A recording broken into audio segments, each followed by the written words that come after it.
Há momentos que não parecem importantes, até que o silêncio depois deles se torna insuportável. O meu começou numa mesa de domingo, com cheiro a frango assado e promessas gastas. O relógio da parede marcava 7h23. O som dos talheres contra a porcelana enchia o espaço, aquele som pequeno, quase inocente, mas que me fazia querer fugir dali. Durante anos, aquele jantar foi a desculpa perfeita para fingirmos que ainda éramos uma família. A minha mãe servia o vinho com a mesma delicadeza com que evitava olhar para mim. O meu pai falava sobre o novo cliente que estava quase fechado. E a Brooke, a minha irmã mais nova, deslizava o dedo pelo telemóvel, rindo de algo que não tinha nada a ver connosco. Eu, como sempre, sentava-me no mesmo lugar. A filha responsável, a que chega com o vinho, limpa a mesa, paga as contas e escuta mais do que fala. A que nunca se atrasa para o trabalho, mas que, curiosamente, nunca é lembrada nas fotografias da parede. Naquele dia, tudo parecia igual, até que a Brooke levantou o copo e disse, com aquele sorriso que nunca chegava aos olhos, tão claro como a luz do dia: "E tu, mana, onde estão o marido e os filhos?" "Ah, pois é, não tens nenhum." O riso que se seguiu foi curto, mas cortante. A minha mãe riu primeiro. Aquele riso alto, tenso, o mesmo que usava quando queria esconder o desconforto. O meu pai abanou a cabeça, meio a sorrir, e disse: "Não sejas má, Brooke." Mas havia ali um brilho no olhar dele, um prazer disfarçado. E foi nesse instante que percebi, eles não estavam a rir da piada. Estavam a rir de mim. O garfo parou a meio do caminho. Senti o sangue a subir-me ao rosto, o coração a bater nos ouvidos. E uma raiva antiga, uma raiva que eu vinha a alimentar há anos sem saber, acordou dentro de mim. O ar ficou denso, como se cada respiração custasse mais do que devia. Durante um segundo, pensei em deixar passar. Como sempre fiz.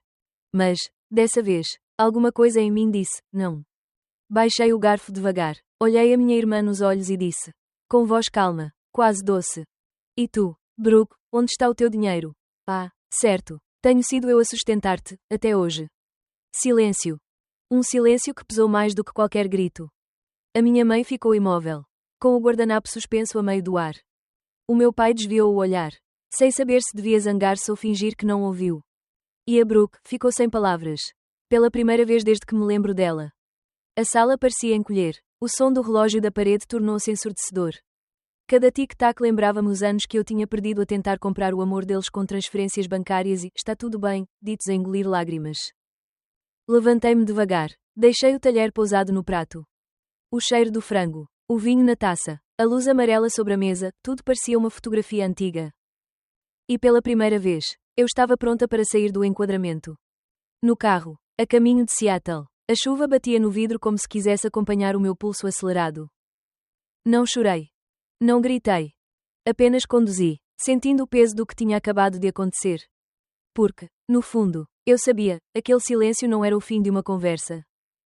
Era o começo de uma guerra. E é aqui que a história realmente começa, no momento em que deixei de ser a filha, responsável, e comecei a ser a mulher que finalmente escolheu a si mesma. Dizem que o amor de família não tem preço. Mas o meu tinha, e eu sabia o valor exato. 8.000, depois 20, depois 84.000 dólares. Um preço pago em prestações mensais. Disfarçado de ajuda. Naquela noite, depois do jantar, abri o computador. O ecrã iluminou o apartamento silencioso.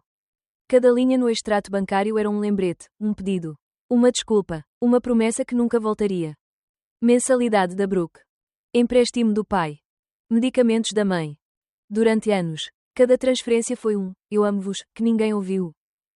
É mesmo assim, eu continuava a pagar, convencida de que um dia eles veriam o que o dinheiro tentava dizer. Recordo-me do início. Brooke a chorar ao telefone: "Mana, por favor, é só este mês." O pai, com voz cansada: "Sabes como é o mercado. Filha, estou à espera de um cliente grande." E eu, sempre a mesma resposta: "Está bem. Eu resolvo." Resolver era o meu papel. Ser o pilar, o porto seguro, a muleta. É pouco a pouco, essa responsabilidade transformou-se numa jaula. Às vezes, penso que eles nunca me pediram diretamente para me sacrificar. Mas aprenderam que eu o faria. E eu deixei. Porque, no fundo, sentia que o meu valor estava no quanto conseguia aguentar. Ser a forte tornou-se a minha identidade. É sem perceber, o amor que devia unir-nos começou a corroer-me por dentro. O cursor piscava diante do botão cancelar transferência automática. Pensei em tudo o que podia acontecer se clicasse ali. Na casa dos meus pais. Nos medicamentos da minha mãe. Na Brooke, com a sua vida de aparências e a sua conta bancária sempre vazia. E depois pensei em mim, no vazio diferente. Aquele que não se mede em dinheiro, mas em silêncio e exaustão. O dedo tremia. O telefone começou a vibrar na mesa, como se pressentisse o que eu ia fazer. O nome da minha mãe apareceu no ecrã. Depois o do meu pai. Depois, Brooke Coração Vermelho. 1, 2, 3 chamadas. O som misturava-se com o batimento do meu coração. É pela primeira vez. Não atendi. Cliquei. Tem a certeza de que pretende cancelar esta transferência? Sim. O som do clique foi tão pequeno, e, ainda assim, parecia o eco de uma porta a fechar-se atrás de mim. Silêncio. Um silêncio estranho. Mas não de culpa, de alívio. Como se o ar tivesse voltado a entrar nos pulmões depois de anos a suster a respiração. Na manhã seguinte, o telemóvel não parava. Mensagens, chamadas, vozes tremidas e culpas antigas. Filha, aconteceu alguma coisa. O pagamento da hipoteca não entrou. O banco ligou. Disseste-lhes que ias transferir hoje. Mana, o senhorio está à espera. Por favor, é urgente. Li tudo. É pela primeira vez. Deixei o telefone com o ecrã virado para baixo. Não respondi. Não me justifiquei. Fiquei apenas a ouvir o som do silêncio a preencher o espaço que eles tinham ocupado durante tanto tempo. Mas o silêncio não durou. Naquela mesma noite, novas mensagens chegaram. Mais curtas, mais frias. Não podes fazer isto à tua família. Depois de tudo o que fizemos por ti. É assim que nos tratas. Estás a ser ingrata. Palavras afiadas como facas, embrulhadas em chantagem emocional. No entanto, pela primeira vez, elas já não me cortavam. Em vez de dor, senti uma clareza fria. A percepção brutal de que o amor deles tinha uma condição: eu pagar o preço. Ao recusar pagar, deixava de merecer esse amor. Mas o que é um amor que se compra? Um contrato, não um laço. Olhei para o teto, exausta. As luzes de Seattle dançavam na janela como fantasmas. E percebi, não era o dinheiro que me estava a falir. Era a culpa. Uma dívida que nunca existiu no papel, mas que vivia dentro de mim. Fechei o computador. Senti o peso de anos a cair dos meus ombros. No meio daquele alívio, algo me disse, isto ainda não acabou. Eles não iam aceitar não tão facilmente. Dias depois, a mensagem chegou. Aquela que parecia uma sentença. Vem cá domingo. Temos de conversar. Sem emojis. Sem, por favor. Apenas a ordem de quem acredita que ainda manda em ti. Respirei fundo. Sabia o que me esperava. Mas, pela primeira vez, não tinha medo. Porque, às vezes, o amor verdadeiro começa no momento em que deixas de pedir permissão para existir. O caminho até Tacoma parecia mais curto naquele domingo. Talvez porque, pela primeira vez, não levava o peso da culpa no banco de trás. O rádio estava desligado. A chuva caía fina, como se o céu tivesse medo de fazer barulho. E eu ia repetindo mentalmente as palavras que precisava de dizer, 1, 2, 100 vezes, como se o ensaio pudesse suavizar a dor que vinha aí. Quando estacionei diante da casa dos meus pais, senti um arrepio. A mesma varanda, a mesma luz tremida do candeeiro, as cortinas gastas, tudo igual. Mas nada, absolutamente nada, era o mesmo. Abri a porta. O cheiro a café e desespero misturava-se no ar. A minha mãe punha a mesa, sem me olhar. O meu pai estava sentado na ponta, mãos entrelaçadas, como um juiz à espera da ré. E a Brooke, encostada ao balcão, fingia distração enquanto deslizava o dedo no ecrã do telemóvel. Por um segundo, pensei em rir. A cena parecia um ensaio mal feito daquilo que eles chamavam de família. Grace, precisamos de falar, disse a minha mãe, sem levantar a cabeça. Eu sei, respondi, por isso é que vim. O silêncio encheu a sala. O tic-tac do relógio parecia mais alto, quase provocador. O meu pai foi o primeiro a romper a tensão. Não podemos viver assim. Tu sabes como estamos. A casa, as contas, este corte foi irresponsável. Levantei o olhar. 7 anos de transferências não são irresponsabilidade. Pai, isso chama-se sobrevivência, a vossa. Não a minha. Ele endireitou-se na cadeira. O tom a subir uma oitava. Somos tua família. Tens obrigações. E eu, com voz firme, respondi. Não, pai, obrigações tem quem assina contratos. Eu só tenho laços. E vocês cortaram-nos quando transformaram o amor numa fatura mensal. A Brooke soltou um riso nervoso. Olha só quem fala. A Santa Mártir do Excel. Acreditas mesmo que és melhor do que nós porque ganhas uns trocos a mais? Virei-me devagar para ela. Não, Brooke, eu não sou melhor. Sou apenas a única aqui que paga o preço de tudo, até do teu orgulho. A minha mãe interveio, num tom trêmulo. Basta, estamos todos cansados. Grace, querida, fazes isto parecer uma guerra. Olhei para ela com calma. Talvez seja, mãe, mas não fui eu que a comecei. O meu pai bateu com a mão na mesa. O som seco ecoou pelo corredor. Chega, estás a perder o respeito. Respeito? Perguntei, baixando o tom. Foi quando assinaram o meu nome num empréstimo que aprenderam o que é respeito. O rosto dele empalideceu. A Brooke levantou os olhos do telemóvel pela primeira vez. Do que estás a falar? Perguntou. Retirei da mala uma pasta espessa e deixei-a cair sobre a mesa. O som do impacto fez tremer os copos. Isto, disse eu, todas as transferências que fiz desde que comecei a trabalhar. As vossas dívidas, as mensalidades. E aqui, puxei uma folha separada, o contrato do empréstimo hipotecário feito com a minha assinatura falsificada. A minha mãe levou a mão à boca. Isso é impossível. O banco não acha. Tenho a confirmação por escrito. E uma advogada, chama-se Rachel Tran. Está a tratar do processo. O meu pai levantou-se. Furioso. Estás a ameaçar-nos? Não, respondi, sem desviar o olhar. Estou a dar-vos 30 dias para retirarem o meu nome de tudo. Depois disso, a Rachel avança. O silêncio que se seguiu não era vazio, era afiado. A Brooke murmurou. Tu não terias coragem. E eu, calma. Experimenta-me.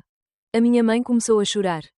Fizemos isto para proteger a casa, o teu pai estava desesperado. Não, interrompi, fizeram isto porque sabiam que eu limpava tudo outra vez. Como sempre. O meu pai tentou aproximar-se. Voz baixa, quase uma súplica. Somos teus pais. E eu fui a vossa garantia bancária, respondi, mas acabou. Peguei na pasta e virei-me para sair. Atrás de mim, ouvi a Brooke sussurrar. Estás a destruir esta família. Parei à porta. Não, Brooke, estou a libertar-me dela. Quando o ar frio da rua me bateu no rosto, senti-me estranhamente leve. As lágrimas que não chorei caíram por dentro. Silenciosas, limpas. O som do motor a arrancar misturou-se com o bater do meu coração, não de medo, mas de alívio. A guerra tinha começado, sim. Mas, pela primeira vez, eu estava do lado certo. 2 semanas depois da confrontação, o telefone tocou, era a Rachel. A voz dela, calma e segura, soava como um porto depois de uma tempestade.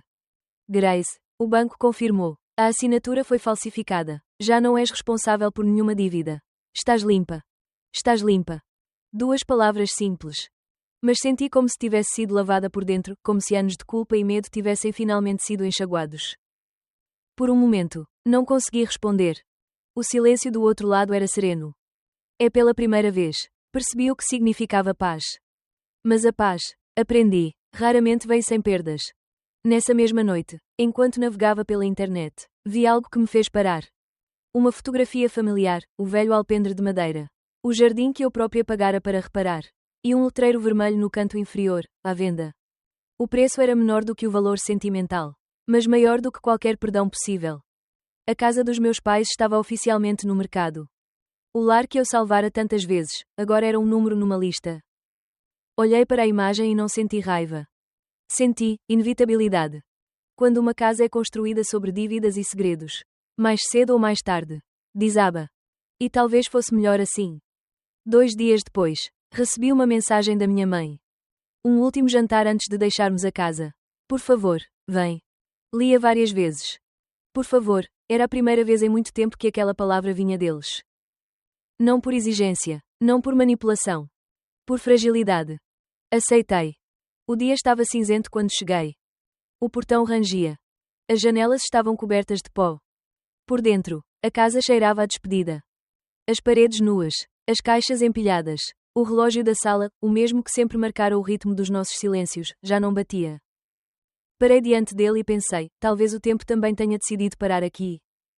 A mesa estava posta com o mínimo, 3 pratos, uma garrafa de vinho, e um silêncio que ninguém sabia como quebrar. Comemos devagar, quase em cerimónia. O som dos talheres era o único que se atrevia a existir. Não havia acusações, nem desculpas. Apenas exaustão, a fadiga de quem lutou demasiado por uma ilusão. Depois de alguns minutos, fui eu quem falou. Não vim aqui para vos julgar. A minha mãe levantou os olhos, vermelhos de chorar. Então por quê, filha? Respirei fundo. Para encerrar o que nunca acabou. Para dizer-vos que não vos vou cortar da minha vida. Mas nunca mais serei o vosso seguro de vida. O meu pai suspirou, cansado, como se finalmente compreendesse algo que antes recusava. A Brooke manteve-se em silêncio. Pela primeira vez, o telemóvel dela estava virado para baixo. E naquele silêncio, aquele silêncio novo, sem raiva, sem chantagem, eu percebi que já não havia guerra. Só ruínas. É no meio das ruínas. A possibilidade de começar outra vez. Levantei-me. Olhei à volta, o sofá gasto. A parede com as marcas das molduras que já não estavam lá. O chão manchado pelo tempo. Tudo parecia menor. Menos ameaçador. Menos sagrado. Talvez porque eu já não era a mesma pessoa que o tinha sustentado. A minha mãe levantou-se e abraçou-me. Foi um abraço curto, frágil, não de reconciliação, mas de aceitação. Um pedido mudo de desculpa que eu aceitei sem palavras. Saí da casa com passos lentos. O ar frio da tarde cortava a pele. Mas era um frio bom, o frio da liberdade. Atrás de mim, a porta fechou-se com um estalido seco. Não olhei para trás. Alguns finais precisam de ficar de costas para podermos seguir em frente. No carro, observei pelo espelho retrovisor o reflexo da varanda a desaparecer à distância. Senti algo a quebrar-se, ao mesmo tempo, a recompor-se dentro de mim. As ruínas do lar perfeito não eram uma tragédia. Eram a fundação daquilo que finalmente começava a construir. Um lar que não dependia de dívidas. Nem de culpa, um lar dentro de mim. Nos dias que se seguiram àquela despedida, o silêncio tornou-se uma companhia constante. Mas já não era o silêncio pesado da culpa. Era outro, leve, respirável. O tipo de silêncio que se instala quando a tempestade passa e a casa ainda está de pé. Mesmo que com as janelas partidas. Durante muito tempo, associei a calma à solidão. Pensava que o barulho das mensagens, das chamadas, das obrigações, era sinal de vida. Mas o que descobri foi o contrário, o ruído constante era o disfarce do vazio. É agora que tudo tinha cessado. O que restava era finalmente meu. As manhãs em Seattle ganharam outro ritmo. Acordava sem o peso do telemóvel a vibrar. Fazia café devagar, observava o vapor a subir. E ouvia o som simples da cidade lá fora. Comecei a ir a pé para o trabalho, não por necessidade. Mas por escolha. É a cada esquina. Reconhecia pedaços meus que tinha esquecido. O prazer de andar sem pressa, de respirar sem medo, de existir sem pedir desculpa. No escritório, aceitei o cargo que durante anos tinha recusado por falta de tempo. Agora o tempo era meu. Inscrevi-me num curso de design de comportamento. Voltei a escrever num caderno antigo. E percebi que as minhas ideias voltavam a ter cor. Era como se o mundo, antes cinzento de cansaço, começasse a recuperar o brilho, devagar, mas de forma honesta. À noite, a solidão já não me assustava. Pelo contrário, era um lugar seguro. O sofá, a manta, o som distante do trânsito, tudo fazia sentido numa harmonia imperfeita. É quando o passado tentava sussurrar. Lembrava-me de uma coisa que aprendi da pior forma. Dizer, não, não é crueldade, é respeito próprio. Uma tarde, ao regressar a casa, passei por uma loja de antiguidades. Na montra, um relógio de parede idêntico ao que sempre esteve na casa dos meus pais. Parecia chamar-me, como um eco do tempo antigo. Entrei, aproximei-me e toquei no vidro frio. O ponteiro marcava exatamente 7h23, a mesma hora em que tudo tinha começado naquele jantar. Sorri. E pela primeira vez, percebi que não precisava que o tempo voltasse atrás. Aquele relógio podia ficar parado. Eu, finalmente, seguia em frente. Às vezes, ainda penso neles. Na minha mãe, talvez a tentar reconstruir uma nova rotina. No meu pai, a aprender o que significa responsabilidade. Na Brooke, quem sabe, a descobrir como é viver sem uma rede que a ampare. Não sinto raiva. Sinto distância. Uma distância saudável, o espaço necessário para que cada um enfrente o reflexo das próprias escolhas. Numa dessas noites, sentei-me à janela com um copo de vinho. As luzes da cidade refletiam-se na água. E percebi que já não havia ruído dentro de mim. A dor tinha-se transformado em clareza. A culpa, em liberdade. E o amor em maturidade. Aprendi que amar não é carregar o peso do outro, mas caminhar ao lado, e que, quando alguém te pede para ser o chão em que pisa, é legítimo dizer basta. Peguei no telemóvel e abri as mensagens antigas. Um a um, apaguei os números guardados apenas por obrigação. Deixei apenas o meu. Era simbólico, mas necessário. Como se dissesse, agora é a minha vez de cuidar de mim. Olhei outra vez pela janela. O céu de Seattle estava limpo. Sem nuvens. Levantei o copo e murmurei. Baixinho. Aos finais que libertam. Aos silêncios que curam. E às mulheres que finalmente aprendem a dizer não. Se alguma vez te sentiste exausta de segurar o mundo para não deixares ninguém cair. Se foste a pessoa que deu tudo e recebeu apenas culpa. Esta história é tua também. Diz-me de onde me ouves. Quero saber quando foi a última vez que escolheste a tua paz em vez do barulho dos outros. Porque no fim, não foi a guerra que me definiu. Foi o silêncio depois dela. E nesse silêncio, finalmente, encontrei-me.